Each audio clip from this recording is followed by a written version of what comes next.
Okay, okay. Yay! Yay! You can do it! Oh my god! Oh my god! Oh my god! Oh! Wait! Oh my god! Yeah, we got it. Wait, this is so awesome. Hey, This is bestie! so cool.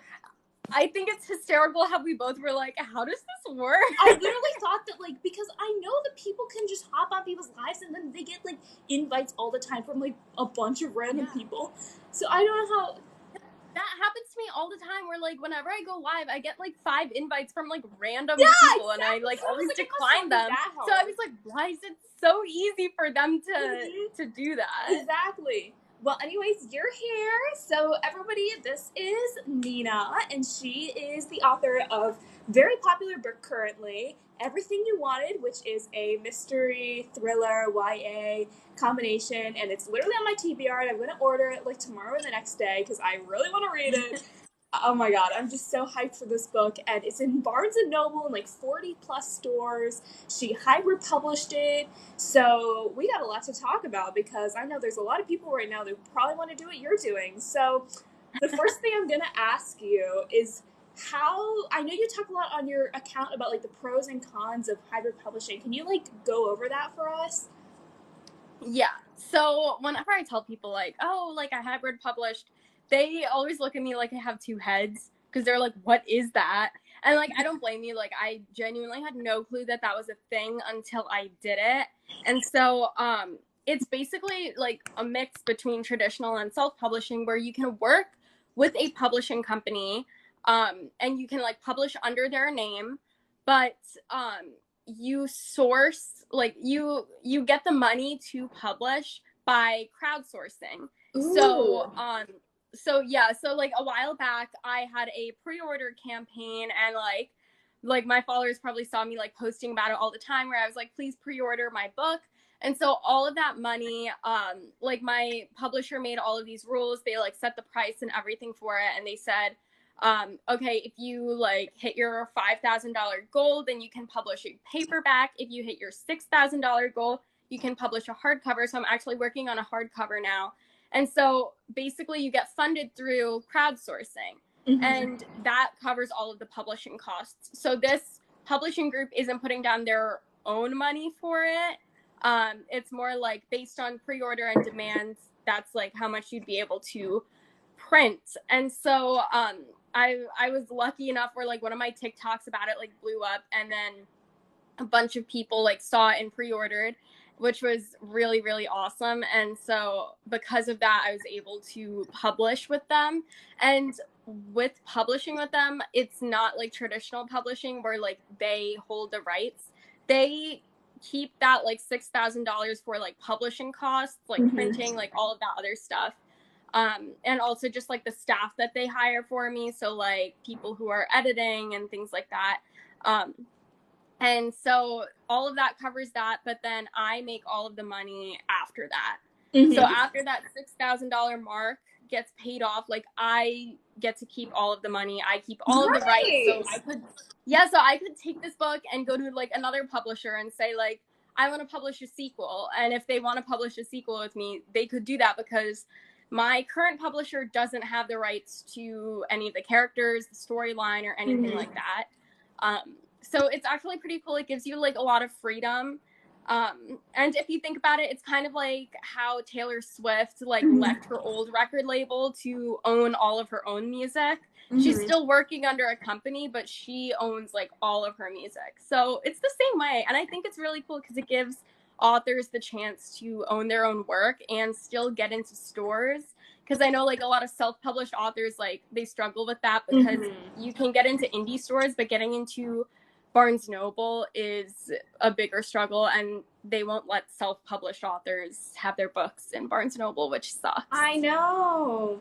Well, that sounds awesome. And I was actually just watching the Reputation Stadium tour today on Netflix while I was crocheting. Oh my god, it's so good. So yeah, hybrid publishing, that's really interesting.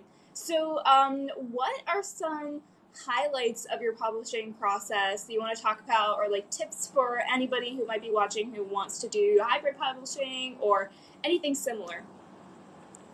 Yeah, so one of my favorite parts, I think, is that like I really had a lot of freedom with it. So under traditional publishing, you don't really get a say in what your book cover gets to look like or things like that. For me, they wanted me to come up with some designs. Like, I wasn't the designer, but they had me come up with like a couple designs and give them different books that are currently published that I like their work. And I was able to like give that to them, tell them exactly what I wanted on the cover.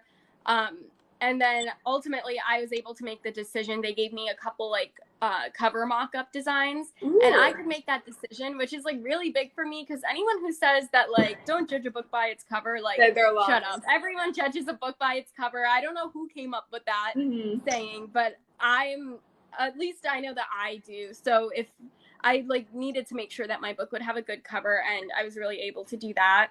And your cover is gorgeous. Also, thank you so much. If anyone wants to see, I have the book on my like nightstand here. Show us. This is the book cover, and like I'm obsessed with it. But that was one of my favorite parts. And then I was also just like able to get a lot of freedom with like other things too, where I was like in college at the time too, so I could like if I had a deadline for something, they would be like, okay, like I understand you, like you have your midterms now, can you get it to us by like the end of the week or something like that. They were really flexible with me, and when it was a hard deadline, they would tell me like this is a hard deadline, and it was like overall like really good. That's nice. It sounds flexible.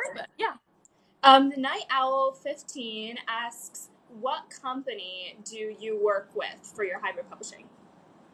So I actually worked with a company called New Degree Press. So this professor at Georgetown actually like runs it, and he runs this whole book program.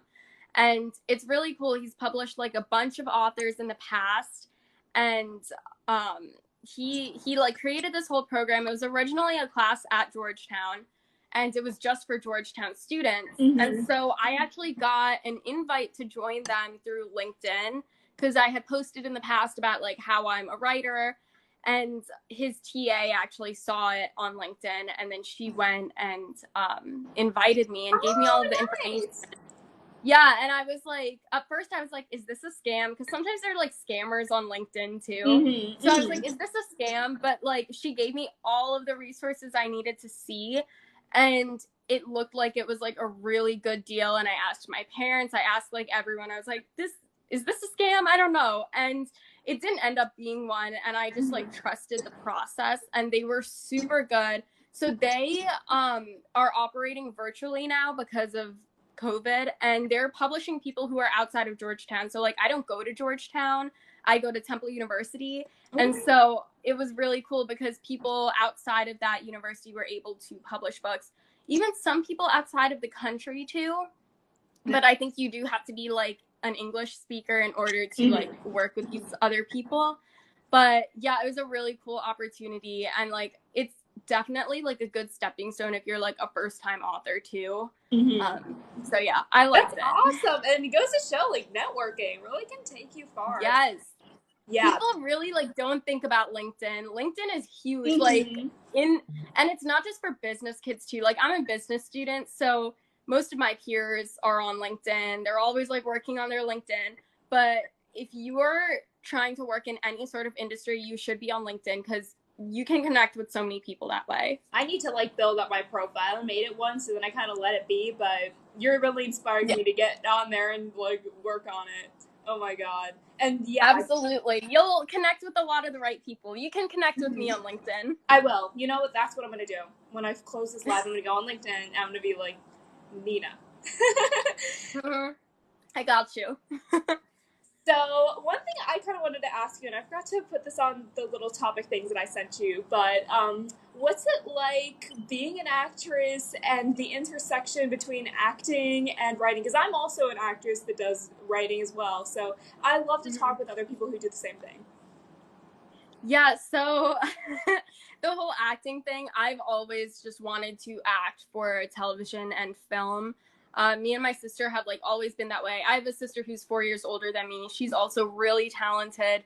And so what what we do is like writing is like my main passion, like, and my life goal has been to write a book that gets turned into a show or a movie, and like I'm able to either like be in there, like just like pull a full like Mindy Kaling where I'm able to like write it and then also star in it. And so that's always been a goal of mine. And writing takes a lot of work, like I guess like you don't have to get all like dressed up and everything for that. So it's easier to make time for writing because I can like just do it at nighttime when I'm like in my PJs and stuff. For acting stuff, I'm not represented by an agency just yet.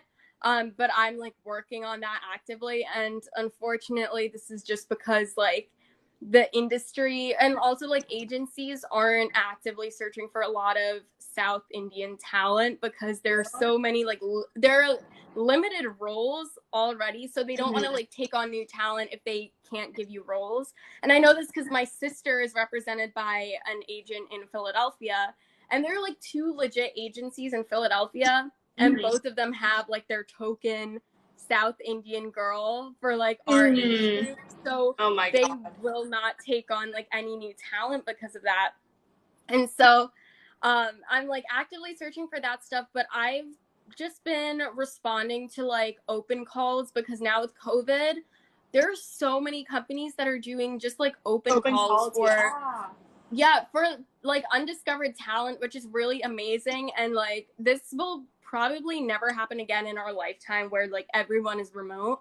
And so me and my sister have just been like taking advantage of those things. And anytime there's like an open call or just like a casting call and they want you to send in some self-tapes, we like jump on that opportunity. And it's good because both of us like to act, so she can read for me and I can read for her, and we can give each other that.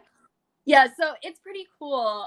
Did that answer your question? No, that's perfect. Yeah, I'm terrible at self-tapes, but honestly, one of the things I love about acting and writing is, like, I'll do a show. I'm in, like, this long-running show of disaster right now, and I'll get home, like, take off all my makeup, and I'll sit on the couch, and I'll get writing. It's, like, such, an artistic lifestyle. So the Night Owl actually asks a similar question.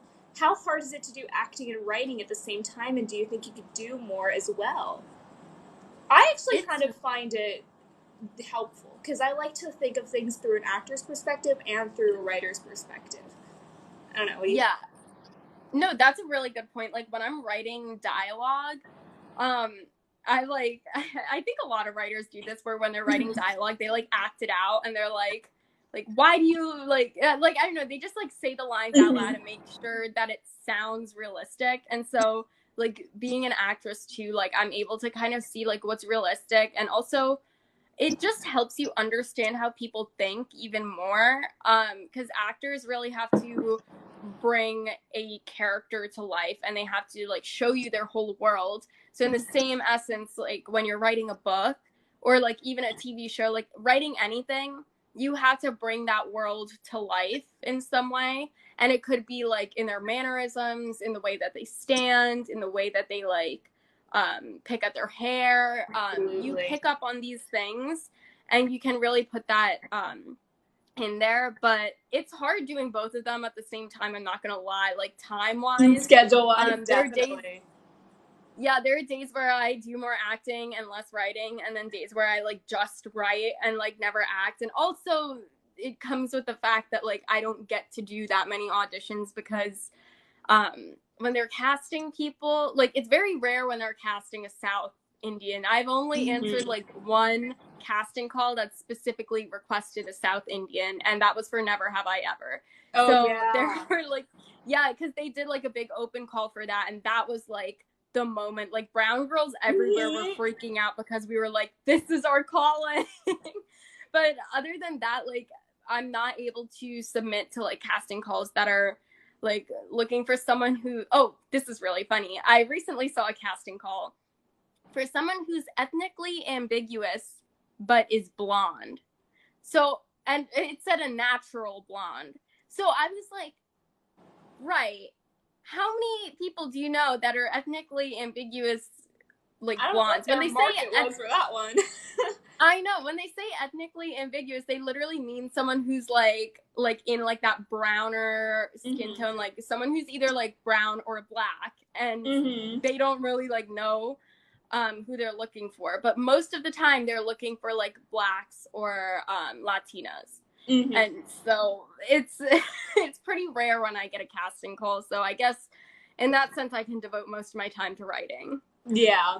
I feel you. I totally feel you. Especially like as a woman in acting, like it's so rare that we'll ever get a chance at a part because there's so many of us that are all just pining for the same roles. It's, oh my god. And like, to segue, what's it like being a South Asian author in this industry right now? It's got to be really an interesting climate right now. Yeah, it's really interesting. I've always wanted to write. Like, I just knew when I was a kid that this was something that I was going to do. And whenever I told people that, like family, friends and stuff, like, oh, I want to be a writer when I grow up, they would all look at me and be like, that's like a hobby though. Like, what do you want to do career-wise? Like, first off, how are you going to ask like a 10-year-old, what do you want? Like, what are your career goals? Like, it's good to have dreams, okay? Like, don't shoot down a 10-year-old's, like, it just really gets to me. But that's like a large part of like the Indian community too, is that they'll just they just kind of like expect you to be professional, like straight out of the womb, and like have all of these practical goals, and that isn't always the case. And like, who's to say that like writing and like the arts isn't practical? It's still an attainable goal. You just have to work really hard at it. And so definitely when I started announcing that I was writing a book and stuff, like I felt like some of the Indian community would like support me and some of them wouldn't. And so I was really happy with the ones that would, and I always knew that they would because they were like some of the people that I'm closer with are really, really supportive, and they like to hear what my ideas are.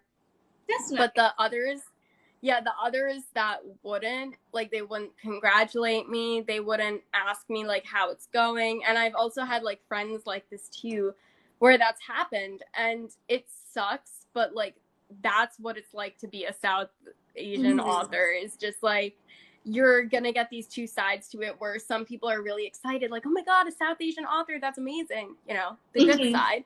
And you get the other side where people are like, aren't you like a STEM major? Shouldn't you be studying? Like, why are you doing this? And like, I know, because like I've had friends where like last semester I would be working on my book instead of working on a project that was due for class, and I'd still get the project done, but I would still be like stressed about it. And they're like, you just have to manage your time better. And I was like, I don't think that's like the problem. The problem is that I have a lot to do. So it's just like juggling a lot of things, but it feels good to be a South Indian author and just kind of like represent. And I also have a South Indian character in my book. And I always say that in whatever apparatus that I write in, whether it's just like through a book or a TV show or a movie script, like I am 1000% putting at least one South Indian character in it, because we're so underrepresented that I'm like, you know what? I'm just going to give the roles to everyone. I'm just going to write in a bunch of South Indian roles and hope that people get discovered. So that's awesome. And you're like tying in acting with writing that way too, like something you've observed in the industry and something you're going to change with your writing. Well, we on Tik Tok are really happy that you're here, so thank you for choosing writing, because we all love your book. Thanks. Yeah, I hate when people say it's not a real job too. That's what somebody just commented. What else? What was it like seeing your book in Barnes & Noble for the first time? This is for all the authors who are here that are like, oh my god.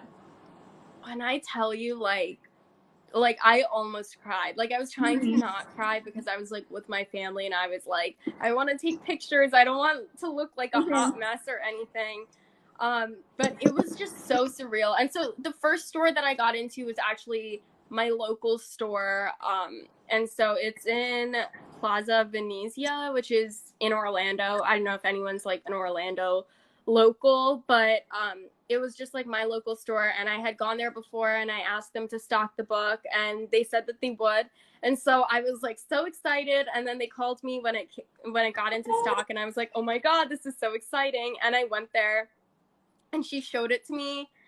At first she was like, okay, I can bring them up to the table for you to sign, but I just like followed her back to where the books were, because I like wanted to see them there. And she had them up in the like YA section. It was just like the huge shelf with young adult, and it had like all of these amazing like New York Times best-selling authors, and like the books that I've read and that I grew up on. And I was like looking at it, and then she just pulls out like a stack of my books, and she's like, here are your books. And that was just like insane. I just like I had always dreamed of that moment, like when I was a little kid, where I always wanted to like walk into a Barnes and Noble and like see the book on their like display and be like, oh, that's my book, do you mind if I sign it? Yeah, it's always been like such a big fantasy of mine. And it just like really hit me in that moment where I was like, oh my god, this is really like coming full circle right now.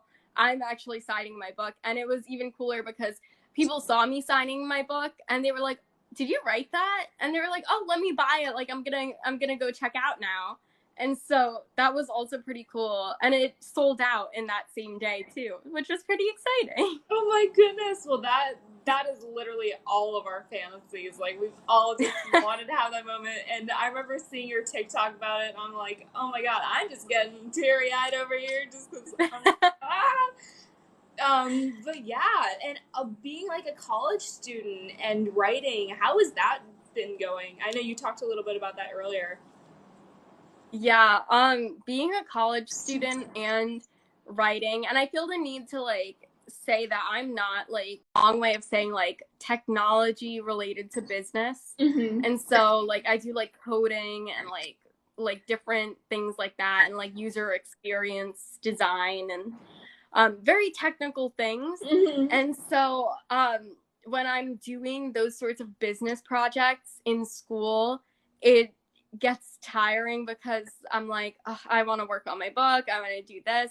And you just kind of have to work on prioritizing your time a bit. I was also like really involved in school activities too. And I think that because COVID was like such a big factor, where a lot of my classes, I think all of my classes were online. And that was a big help because I didn't have to like spend the extra 10 minutes like getting ready and then an extra 20 minutes to like walk to the building where my class was. I could just like sign in on my computer. I didn't have to like get dressed up or anything like that. And so all of those like little pockets of time I was able to spend like writing and just like coming up with new ideas. So it's a lot to juggle. And I was also a junior at this time. Junior year is like the worst year to do this. If you're gonna write a book and you're in college, do it freshman year. Freshman year or senior year. Because freshman year or senior year, because even sophomore year will start to ramp up a bit because you get like the higher courses that you have to complete, and then junior year you like start all of your really intense major classes. So there were many nights where I just had like mental breakdowns, and I just like start crying because I'm like, I don't have enough time in the day. But you feel you. You have to like make it work. I guess if you like really believe in both of these things, you have to make it work. And so like I was able to work well with like my peers too. Like I had great friends where we would all like study together. We would work on assignments together. And that really helped me stay on track academic wise. And then like my editor, who would constantly message me and be like, hey Neens, you have a deadline approaching in a week, just checking in, seeing how you're doing. And like that was just like such a big help too. Like the people around me were just like amazing support. Definitely having that support system. But you really said woman STEM by day, redder by night. Yeah. But yeah, that's noted, because I'm going to college next year, and I'm so worried that I'm not going to have enough time to read and write. But I am going to be a creative writing major, hopefully. So maybe that'll help. Maybe it won't. We'll see. That's awesome. I think you'll learn a lot. Like, I honestly sometimes wish I took more like writing classes. Like, in business, they don't make you write because they're just like, why do you need to write? There's no reason for that. And then they're like, here, do these spreadsheets and that's it. So I at least definitely you'll think be able to like, yeah. sorry, go ahead. No, you can go. But I just think that like being a creative writing major, you're gonna learn so much, and you're gonna be in this like awesome creative space where like you can also like collaborate with your peers and like talk through ideas and help each other out. And like I think establishing like a community like that is gonna be like amazing. Definitely. And you guys can all cheer each other on. I'm so excited for that because it's like I've done workshops and stuff like that before, and just the support system is amazing, and we still talk to each other and do workshops and all that, and it's really fantastic. But yeah, I'm really excited and I hope it goes well. But yeah, where are you going? Oberlin in Ohio, which has a very difficult writing program to get into, and it's like not like congratulations. Thank you. That's huge. Thank you. Well, I've also like heard a lot of good things about Temple. I know a lot of my friends are trying to get into Temple right now, and I'm helping them with their application essays too. So yeah, maybe it's a good school. There's a lot going on here, but it's good. So what else can I ask you? What is it? Okay, so here's something I've always wanted to know because I want to do this in the future. What is the process behind writing a mystery thriller? Because if you don't know already, people in the comments are on the live, it is like, if you've ever read a mystery thriller book, they are so well structured that like it's got to take a lot of thinking through. What's your process for that?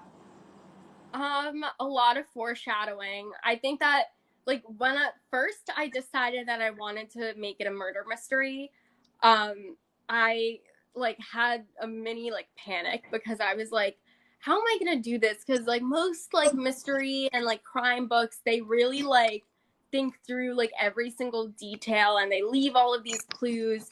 And then I was thinking about like one of my favorite books, which heavily influenced my book, and it's One of Us is Lying by Karen Mcmahon. Oh my god, so if your book is anything like One of Us is Lying, I'm gonna go feral over it. I literally love that. Yeah, it is very similar to One of Us is Lying. Like Karen McManus is an amazing writer. I love her so much.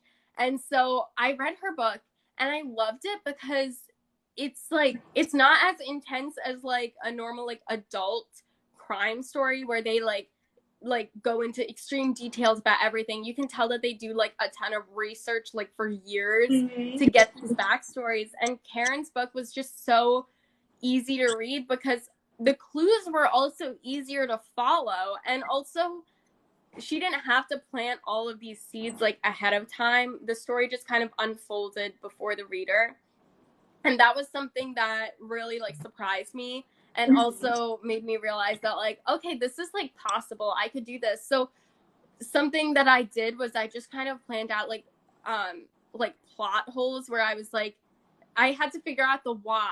I knew who was going to get killed. I had to figure out why. So I was like, I know who's going to get killed. I know who's going to be the killer. Where is the relationship, the correlation? And very much like how detectives think. They're like, what's the motive? Like, there needs to be a story behind like how the murder took place, why they used that weapon. And so there was a lot of stuff with that. And so I got to watch a lot of YouTube videos on this. If you're writing in a COVID world and you like don't have access to people as much, where you're not able to like go in and interview people, YouTube and Google are your best friends. And also Spotify, like the podcasts, amazing. Yes. I listen to some crime podcasts to get me thinking about like new crimes, how criminals think. And like you have to accept that they're going to be deranged. Like not every like just because someone's a killer like doesn't mean it was like an accident. Like you can make it as crazy as you want to, because there are cases. Yeah, there are cases where these killers are like just nuts. And so when you kind of like break down that barrier where you're like, okay, like here are all of the possibilities, it's really cool. So I watched a lot of YouTube videos on like criminology and how people look into a crime scene. I learned that if it rains before they can get to the crime scene, that can change a lot of things. I learned about fingerprinting. how they can like test all of these items. And so I could just take all of those bits and start figuring it out, where I was like, here's how my story is going to stretch out over time. And then the main goal was to keep people guessing and to make sure that they couldn't predict who the killer was. And that's the trick. Do you have any crime podcasts, Rex? I'm asking because I love those and I love Rex. I'm trying to think off the top of my head. Lately, I haven't been listening to them as much, but like honestly, Dateline is like, oh my god, really, I've really listened good. to every single Dateline that there is. Keith Morrison. Yeah. Yes. Dateline is great because like the way that they like explain all of these things. There's also, I think it's called like My Favorite Murders. I have to like check back on it. But honestly, if you search up like murder podcasts, like I think the top 3 that show up are ones that I've used, and I've just like listened to them, and like it just gets you really thinking about it. Also, like I watch a lot of like crime shows, and like Pretty Little Liars is like not a crime show, but it's like a very dark story, and I like the way that they kind of like put in these clues. And so I was able to like watch that and be like, oh, okay, this is really interesting. I watch Criminal Minds now. So just like there are tons of resources for you to start thinking about this type of stuff. Definitely. Okay, good to know. I'm not me typing over here what you're saying, so I know where to go in the future. But yeah, okay. Of course.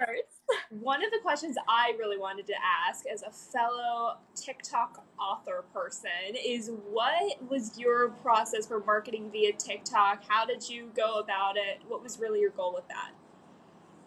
Yeah, so I'm sure you know this too, because you've been marketing like before your book came out and everything. So the key is to start like early, because if you have like many videos on your book already, if you've like gotten followers just based on the synopsis alone, that's really great because you're gonna have followers for a really long time. But also like timing of it like doesn't always matter. I've seen cases where authors just like post their first TikTok and it blows up, which is awesome. I've seen that too, yeah. Yeah, so like my go-to is always to like play with the trending audios, play with the hashtags, but just know the algorithm is like constantly changing, and they're like always figuring out like new ways to push videos. So some of my videos will get like boosted like crazy, and then other videos will like, I think I posted one like last week and it got like 50 views, and I was like, this is great. This is excellent. That's where I am right now with my account. Yeah, like I feel like lately it's just been like the views have been just going down. And I don't know, it's like this constant game that you have to play. But I think the most important thing is just to like keep posting, because I think that some people will like forget about their TikTok account, and then they come back and they're like, now I need to market my book. But the problem with leaving and coming back is that then all of your current followers will be like, what happened to them? I don't know why I'm still following them. They haven't posted a video in a while. Maybe they went inactive. And so they might unfollow you and forget about you. So I don't know. I think the key is to like keep posting. I think one of the tips you actually mentioned in your video where you were talking about like how to market your book, and you said like constantly make videos with your like book cover in it. Oh like my show God, people the book. Which is like such great advice, and I'm glad that you included that because it does help. I've had videos where like I talked about my book, and I'd use like a funny audio and be like, oh, people still don't know about my book, but they keep reading like ACOTAR or something. And then like suddenly TikTok will like boost it, and then people are commenting like, well, what's your book? Like, what's your book about? And they don't know. So just like putting the book up in front of their faces, and I think just like fearlessly advertise. I think like I might be annoying a lot of people when I just like post about my book, but honestly I'm just like, I'm looking for more readers. I want more people to like my story and to review it and like send it to their friends and do book clubs about it. And you can only do that if you are like your biggest cheerleader. That's what I always say when it comes to book marketing.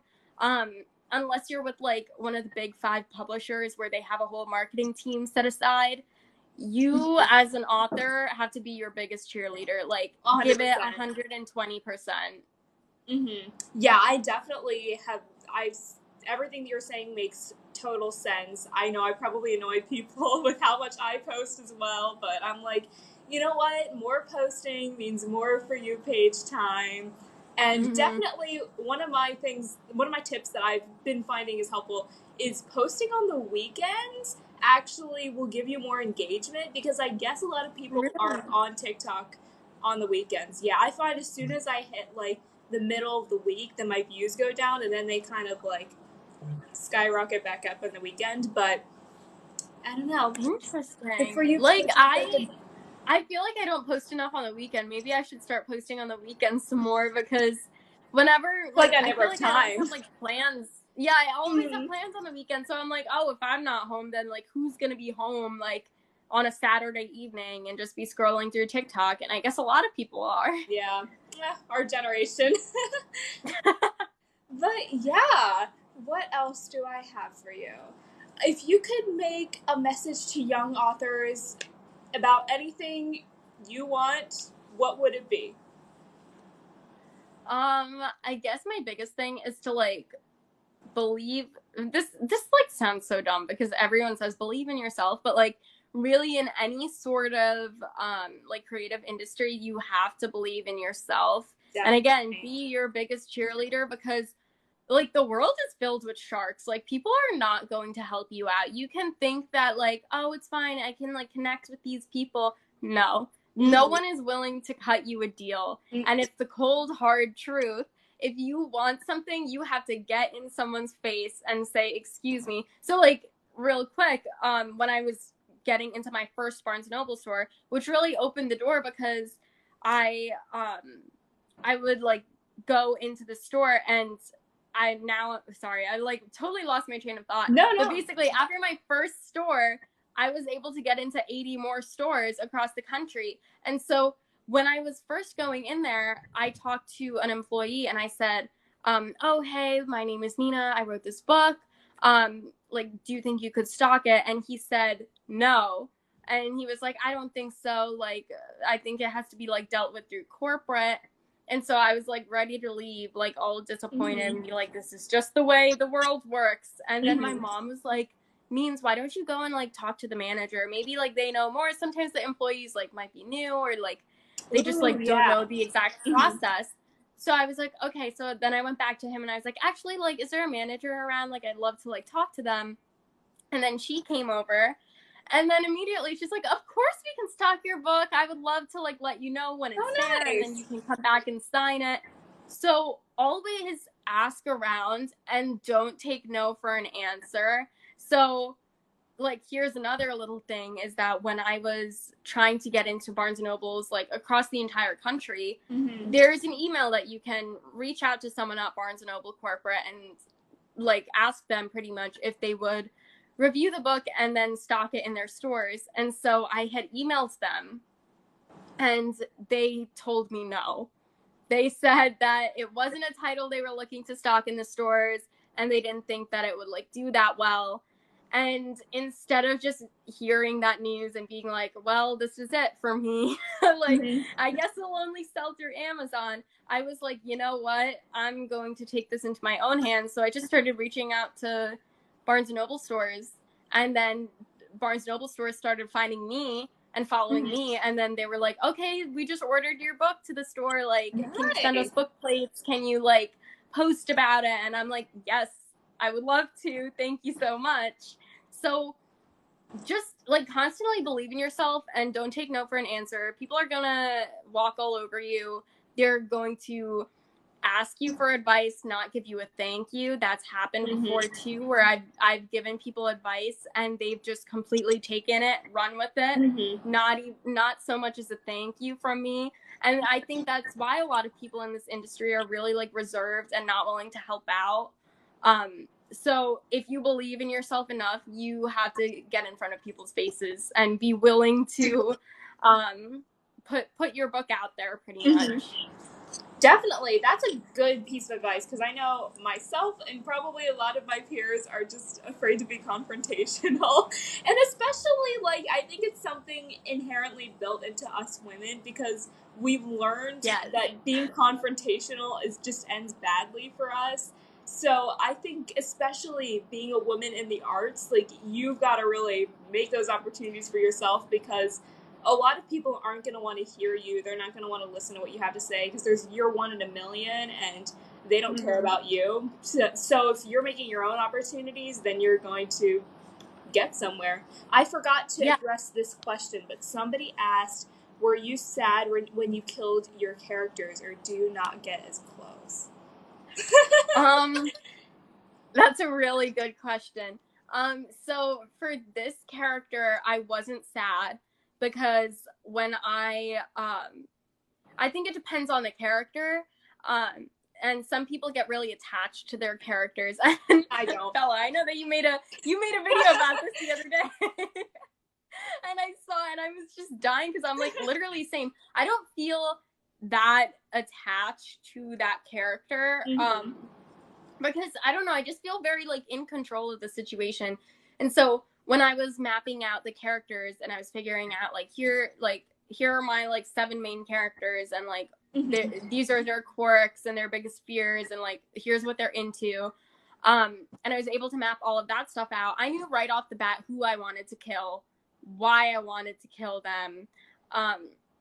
And I think that if you if you meet someone who kind of like pisses you off or has wronged you in any sort of way, and writers will base characters off of them and possibly kill them. So there it's a much more passive aggressive way with dealing with confrontation in the real world. You just make a character on them and then kill them. So I like had this horrible roommate. Like, oh my God, I'm just so like, this woman made me crazy because she was just so ridiculous, like a Karen in like a 22-year-old's body. Oh my God. And just like very much played victim all the time. She was like, why don't you include me in your like you and the other roommates hang out? And I say, we text you every night if you want to hang out with us and you never come down. And then like now you're asking why we're not friends. And then she'd like cause all of these problems. And just the way that she reacted to things, and she just had like so much hatred in her right off the bat.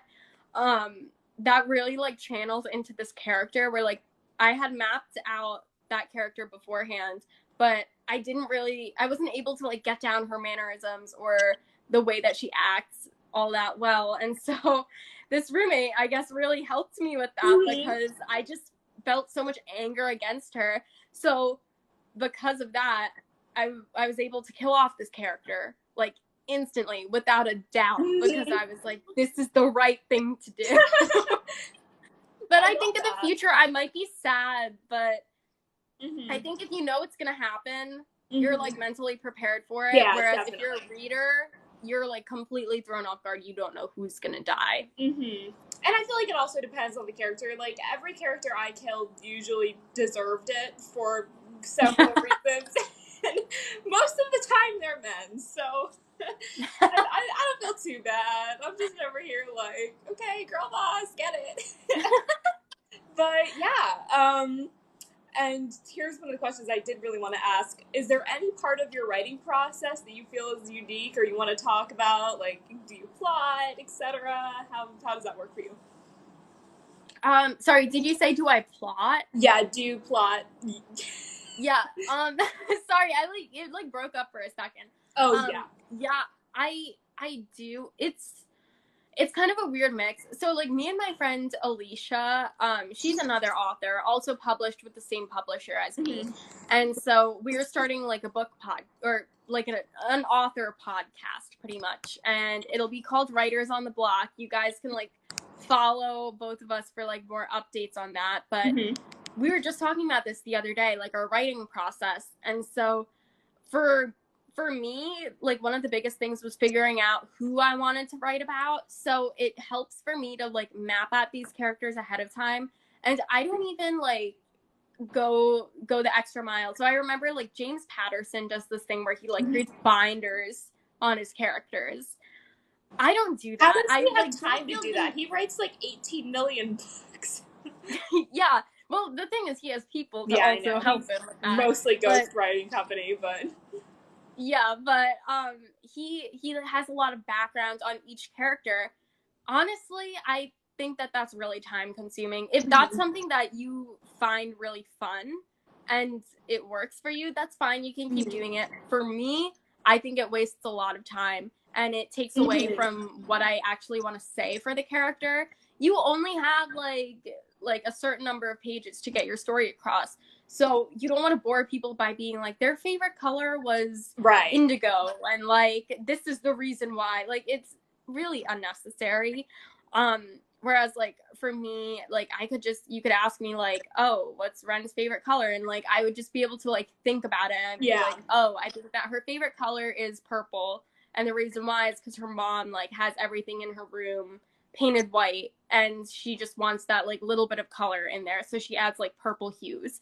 Like things like that, like you can just like come up with that on the fly. So I just really like to map out characters by saying things like, here are their like main character traits.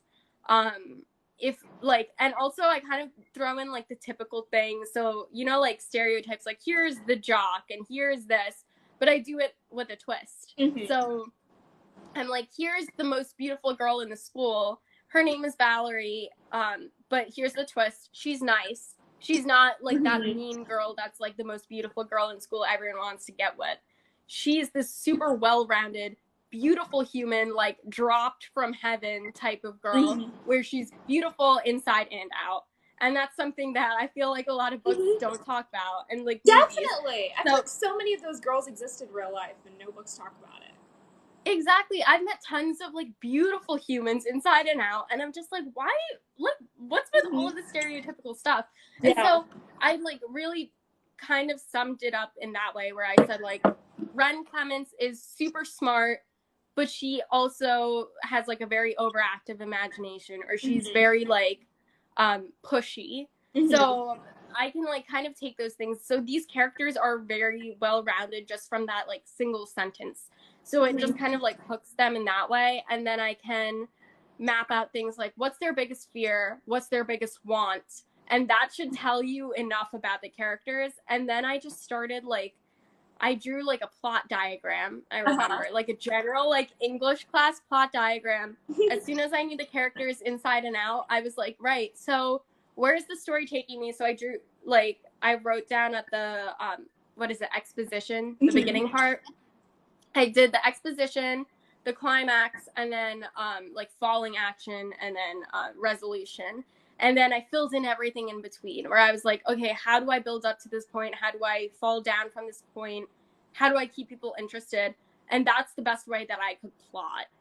Other than that, I don't do anything else. It sounds like it's a lot. It's actually not a lot in comparison to other authors. But for me, I'm very much like I need a general idea, and then I'll just write as I go.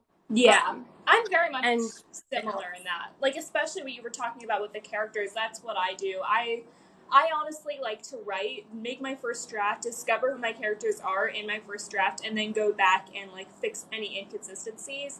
And I'm very similar, like if anybody here does fantasy or sci-fi or anything like that, I'm the same way about world building, because I honestly, if you're one of those authors that makes like binders of world building, I mean, good for you, but sometimes those end up translating into info dumps, and I never want that to happen in my book. I want it to be like, you're finding it out with the narrator, so you're kind of that's like, a great point, is the info dumps. Avoid info dumps. And also you have to show, don't tell. Definitely. Show, don't it's tell. It's on my computer. Show, don't tell. I did that during my first like drafts of my chapters, like my first couple chapters. My editor was like, this is great. I've highlighted some things where you're telling instead of showing, and like 70% of the chapter would be highlighted. Yeah, but it's definitely something that like I tell myself, oh, I'm definitely good at showing, not telling, but then I'll reread my book and I'll be like, oh my god, like here's an instance where I totally just was like, oh, she felt this. Like, how did I not catch that? And I think it's just kind of instinctual for a lot of us. So definitely a good editing tip. Well, it is getting late, so I'm going to ask one last question. And then if anybody else has any comments in here, can you do a little plug about your book? Talk to us about it. Why should we buy it? Yes. Okay, let me get my book out here. Yes. So my book is Everything You Wanted, and my name is Nina Raman. That's my name up there. And so my book is a young adult murder mystery, and it's very much like if the movies Knives Out and Booksmart were fused together, where Ren Clements and her best friend Rohit Kumar are some of the smartest kids in their high school. They're just about to graduate too. And Ren kind of comes to this realization where they spent their whole lives working up to this point. They never got to be those rebellious teenagers that you see in the movies and that like their peers are. Oh my God, I really like that experience. Yeah, I didn't either, but that's what really promoted me to write this book. So I wanted to find out like what it's like if the good characters make the wrong decisions. And so these characters decide to go out for one fun night out, and they're being rebellious teens going to like a party and all of this stuff. And along this night out, someone gets killed. And the next morning, a whole murder investigation is underway, and these characters get brought in, and we try to figure out who the killer is and why did they do it. And it's very much like a vigilante sort of like crime solving. So the main character has to solve the crime before it gets pinned on her. And you can find it in Amazon, Barnes & Noble online, and also select Barnes & Noble stores. If you want, you can check it out on Barnes & Noble online and check if it's in your local store that way, because they have a little like local store tracker on there. And you can see if it's stocked in there. And yeah, we're in stores, I think, across like 30 states right now. So yeah, I'm hoping to get into more. Thank you so much. But yeah, I'm hoping to get into more. And you can also check out my book on Goodreads. If you buy it or if you've already read it, be sure to leave a review on like all platforms too. And I'd really like it. And also, you can follow me on my TikTok or on my like writer's Instagram. And I also just made a writer Twitter account, so I'll link that also in my link tree. All of the links to buy my book are also in my link tree too. My Apple Watch is speaking to me. Oh my God. Yeah, I think I'm gonna try to start a writer Instagram too, because I feel like everybody's now on Instagram too. So I'm definitely gonna do that. Yeah, you should definitely do it. And then text me what your writer's Instagram is, and I'll follow you on my writer Instagram too. Okay, I will. Well, thank you so much for doing this with me and being the first official person who I am interviewing for this live series. And of course, you are wonderful, and I love hearing your book and your experiences.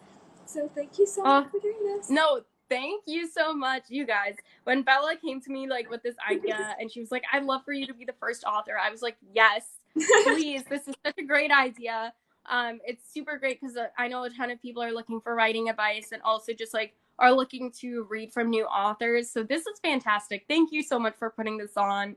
I'm so excited. Really made my day. I was having a bit of a rough day, so made my day. Oh, I'm glad to hear that. Well, have a nice evening. I'm going to get back to writing my own book because I know a lot of people in the comments are like, when is your book coming out, Bella? I don't know. Well, have a good evening. Hopefully soon. Hopefully soon, yeah.